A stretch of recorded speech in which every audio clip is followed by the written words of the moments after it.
Ikaunang Mga Hari Kabanata 21.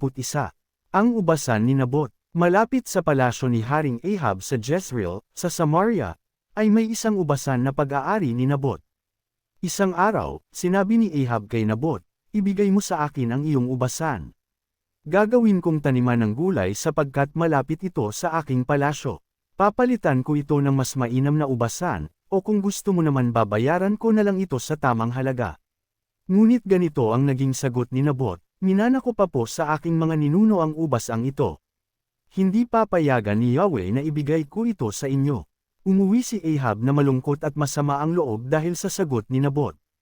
Nagkulong siya sa kanyang silid, hindi makausap at ayaw kumain. Nilapitan siya ng asawa niyang si Jezebel at tinanong, "Ano bang problema mo at hindi ka makakain?" Sumagot ang hari, "Kinausap ko si Nabot na taga Jezreel, at inalok ko siyang papalitan o babayaran ang kanyang ubasan.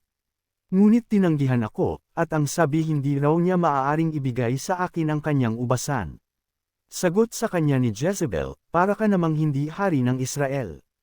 Halika na, kumain ka at huwag ka ng malungkot. Ibibigay ko sa iyo ang ubasan ni Nabot." Gumawa ang reyna ng ilang sulat sa ngalan ng hari, tinatakan ng pantatak ng hari, at ipinadala sa mga matatandang pinuno at pangunahing mamamayan sa lungsod na tinitirhan ni Nabot. Ganito ang sabi niya sa sulat, "Magpahayag kayo ng isang araw ng pag-aayuno. Tipunin ninyo ang mga tao at parangalan ninyo si Nabot.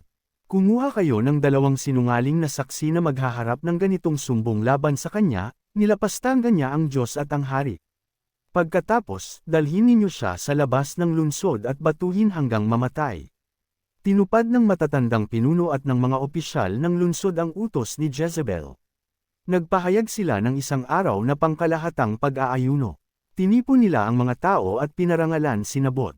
Lumabas ang 2 bearang saksi at siya'y pinaratangan ng ganito, nilapastangan ni Nabot ang Diyos at ang hari. Kaya't si Nabot ay inilabas sa lungsod at binato hanggang mamatay. Nagpasabi naman agad sila kay Jezebel, "Patay na po si Nabot na taga Jezreel." Pagkatanggap ng ganoong balita, nagpunta si Jezebel kay Ahab at sinabi, "Hayan. Kunin mo na ang ubas ang hindi mo mabili kay Nabot. Hindi na siya makakatutol. Patay na siya." Nang malaman ni Ahab na patay na si Nabot, pumunta siya sa ubasan upang angkinan iyon. Sinabi ni Yahweh kay Elias na taga Tisbe, "Puntahan mo agad si Haring Ahab sa Samaria. Makikita mo siya sa ubasan ni Nabot. Naroon siya upang kamkamin iyon. Sabihin mo sa kanya, pagkatapos mong paslangin ang tao ay kukunin mo pati ang kanyang ari-arian. Kung saan hinimad ng mga aso ang dugo ni Nabot, doon din hihimurin ng mga aso ang iyong dugo." Sinabi ni Ahab kay Elias, "Nakita mo na naman ako, aking kaaway."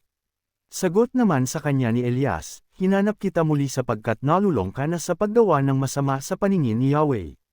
Malagim na parusa ang babagsak sa iyo. Ganito ang ipinapasabi ni Yahweh, itatakwil kita. Lilipulin ko ang mga anak mong lalaki, matanda at bata. Paparusahan kita tulad ng ginawa ko sa angkan ni Jeroboam na anak ni Nebat, at sa angkan ni Basa na anak ni Ahiel sapagkat ginalit mo ako at hinimok mo ang Israel sa pagkakasala." Ito naman ang pahayag laban kay Jezebel. Si Jezebel ay lalapain ng mga aso sa loob mismo ng Jezreel. Sinuman sa angkan ni Ahab ang mamatay sa bayan ay kakainin ng mga aso, sinumang mamatay sa bukid ay kakainin ng mga buwiter. Dahil sa mga sulsol ni Jezebel, walang nakapantay sa mga kasamaang ginawa ni Ahab sa paningin ni Yahweh. Ginawa niya ang mga mahahalay na kasalanan sa pamamagitan ng pagsamba niya sa mga Diyos-Diyosan, gaya ng mga Amoaryo na pinalayas ni Yahweh noong pumasok ang bayang Israel sa lupaing iyon. Nang marinig ni Ahab ang mga sinabi ng propeta, pinunit niya ang kanyang damit, nagsuot ng damit panluksa kahit sa pagtulog, nag-ayuno siya bilang tanda ng malaking kalungkutan, kaya't sinabi ni Yahweh kay Elias, "Napansin mo ba kung paano nagpapakumbaba sa harapan ko si Ahab, sapagkat nagpapakumbaba siya? Hindi ko itutuloy ang parusa sa kanya habang siya'y nabubuhay, ngunit pagkamatay niya, paparusahan ko ang kanyang angkan."